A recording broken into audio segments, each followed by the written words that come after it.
अस्सलाम वालेकुम जनाब, इस वक्त मैं बागीचा डेयरी में मौजूद हूँ और यहाँ पे एक टैंकी है जो गिरने के बिल्कुल करीब है। ये आपको दिखाऊंगा, ये मेरे साथ रहें जी आप ज़रा। ये देखें,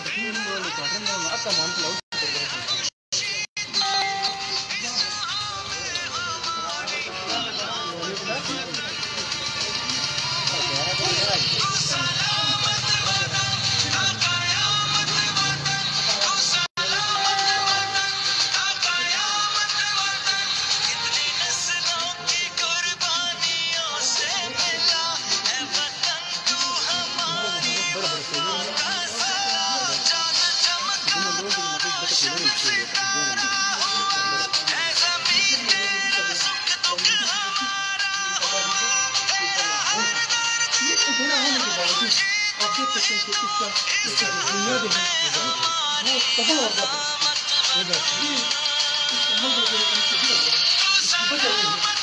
ऊपर से बिल्कुल तबाह हो चुकी है।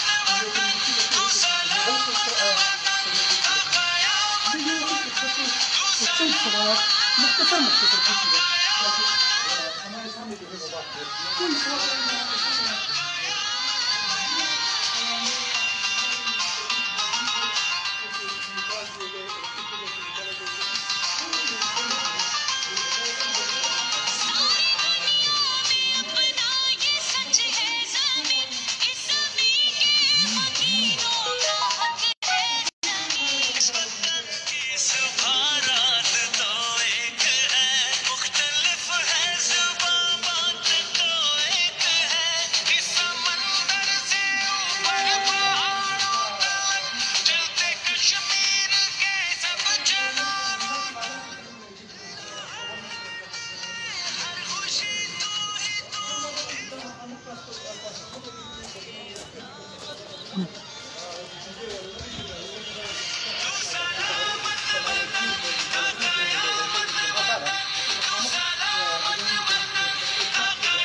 ये न होने की बराबर बिल्कुल गिरने वाला है। तो इसके मेन जगह ये मेन रोड है, इसके नीचे पूरे फैमिली कम से कम 1200-1300 तादाद इसकी बच्चे इसमें पल रहे हैं। अच्छा, इसके नीचे कौन सा जी है।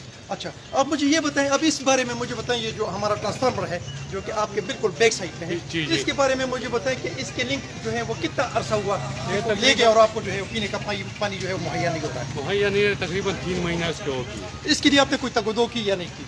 किया, लेकिन हमने उसके जो मुलाजिमीन है उसके साथ बात की है, उसने बोला उसके ऊपर 35,000 पेमेंट है। 35,000? जी जी। अच्छा, ठीक है। लेकिन ये अभी तक पे हुआ या नहीं हुआ हम लोग को मालूम नहीं है।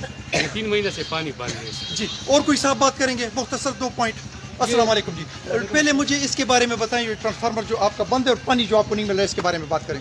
ये सर बात ये है कि जो पानी हमें मिल भी रहे ना, इसमें सारा कीचड़ है और मतलब कि न होने के बराबर है। दूसरी बात है कि ये तकरीबन 1 साल हो गया ये होने लगा है कि 4-5 महीने लोगों को पानी दे के फिर खत्म किया। और ये टैंकी जो है तकरीबन 10 साल हो गए मुकम्मल तौर पर हारा पड़ा है। आप इसकी हालत खुद देख सकते हैं। ये जो टैंकी खराब है, आप क्या कहते हैं? ये जो हमारा नजदीक स्कूल है जिसमें बच्चे जो है वो पढ़ते हैं, छोटे छोटे बच्चे, क्या ये गिर कर वहाँ जाएगी या कहीं और जाएगी? ये हमारे घरों पर जाएगी क्योंकि सब हमारे घर नज़दीक हो। इसके बाद जो ये टैंकी जो अफसर है वो भी आए हैं, शिक्की है, हिमायत खान भी आए हैं, आतिफ खान भी आए हैं, लेकिन वो सिर्फ है वो वादे देते कि कब यहाँ पे लोग आए, उन्होंने चेक किया और उसके बाद क्या इस पे कार्रवाई किया? जब से वोट शुरू हो गई आतिफ साहब आ गया, आतिफ खान उसने चेक किया, उनके साथ अफसर भी थे।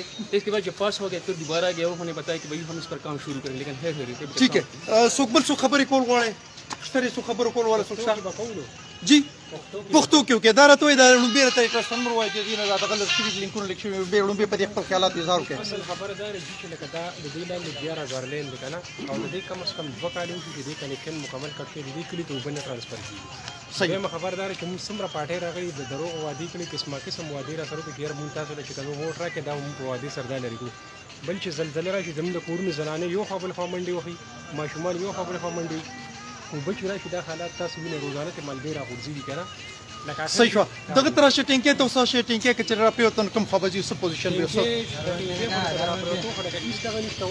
زلزلہ راشي د دې مثال د زنګوبانې کله زموږ په کور راځي کله په دې کور باندې راځي بس چې سړي دې واړه سړي په خپل دغه باندې که نه ټیک شو او بله خبره چې تاسو روزانه دې نه ملبه راغورځېږي سړي خو ستاسو دا مخامخ ستاسو استر ګڼوان دي او لکه کم از کم 40 سال د دې وشي د خپل خط نه سیوا خپل ټایم د دې برابر کړی دی ټیک شو او اوس لکه فضول دا وسیله دا ټرانسفارمر د دې ضرورت نه و خو د دې وجې چې کم د دې ملازمین دي که نه د هغې د خپل باوجود د خپلې د نوکرۍ باوجود د دې پسې زور ولګو چې یاره مونږ ته دا ولګي زموږ نوکرۍ ختمې نه شي ټیک صحیح شو دقه دې راوسته دلته یې ولګو او مونږ ته دا کار په سر باندې ولګو صحیح شو جزاک الله نه ورکړی شته نه پکې څوکیدار ته هېڅ شی هم ورته یو قسم ورته نه کېدی چې تاسو څوکیدار ته په باندې باندې ولګي قسم دې یو قسم جناب مختصر خبره داره خبرو دوم نه لایټم زیو دا زما بچیو دا زما ماشومان دا زما ورور دلته موجود دي چې دلته چې کوم ادارې چې کوم کارونه کوي هغه موجود نه دي نه راځي تپوس نه کوي د هغې نه علاوه د ریټینګ کې دي دغه کړی دي مختلف هغه بندیان چې چاله دی ووټ ورکړی دی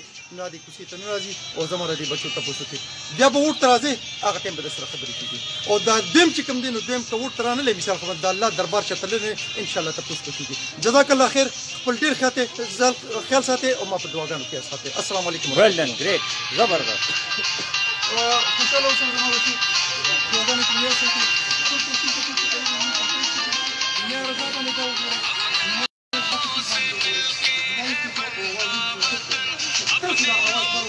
Bien,